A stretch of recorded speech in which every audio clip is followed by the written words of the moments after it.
সিরাজগঞ্জ শহরে যানবাহন থেকে অবৈধভাবে টোল আদায় করছে খোদ পৌরসভা। অথচ টার্মিনাল ছাড়া সড়ক ও মহাসড়কে কোনো টোল আদায় করা যাবে না, হাইকোর্টের স্পষ্ট নির্দেশনা রয়েছে। ক্ষুব্ধ চালক মালিকরা হুঁশিয়ারি দিয়েছেন, টোলের নামে অবৈধ চাঁদাবাজি বন্ধ না হলে ধর্মঘটে যাবেন তারা। সিরাজগঞ্জ প্রতিনিধি ফেরদৌস হাসানের তথ্যছবিতে ডেস্ক রিপোর্ট।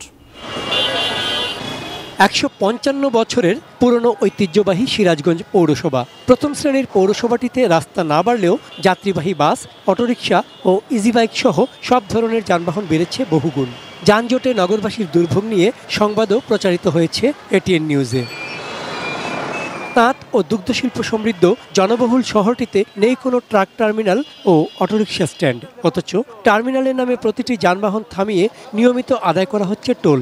না দিলে ঘটনা শারীরিক লাঞ্ছনা পর্যন্ত গড়ায়। এক জায়গায় গাড়ি দাঁড়ালে সার্জন এসে মামলা দেয়, সার্জন সরা দেয়, আবার মাস্টার এসে ঠিকই গাও দিয়া 10 টাকা টোল নেওয়া যায় রেগুলার। এরা মানে না, এরা মনে করে জোরপূর্বকভাবে 10 টাকা করে আমাদের কাছে নিয়ে যায়। পৌর প্রশাসক তোফাজ্জল হোসেন টোলের নামে যে অবৈধ টাকা তুলছেন তা বন্ধ না করলে আন্দোলনে নামার হুঁশিয়ারি দিয়েছেন পরিবহন শ্রমিক নেতা ও মালিক পক্ষ।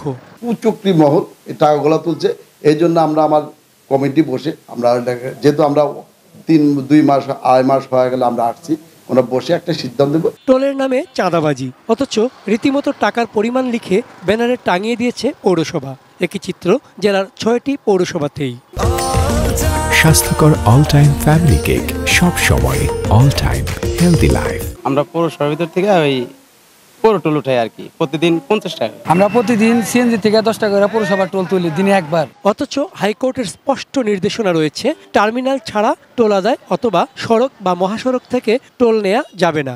এটি শাস্তিযোগ্য অপরাধ। এ বিষয়ে মহামান্য হাইকোর্টের একাধিক মামলায় নির্দেশনা রয়েছে, যেখানে টার্মিনাল নেই সেখানে কোনো প্রকার টোল আদায় করা যাবে না। টোলের নামে অবৈধ অর্থ আদায়ে যার দিকে অভিযোগের আঙুল, সেই পৌর প্রশাসক মোহাম্মদ তোফাজ্জল হোসেন এ বিষয়ে কোনো উত্তর না দিয়ে ক্যামেরার সামনে নীরব থাকেন।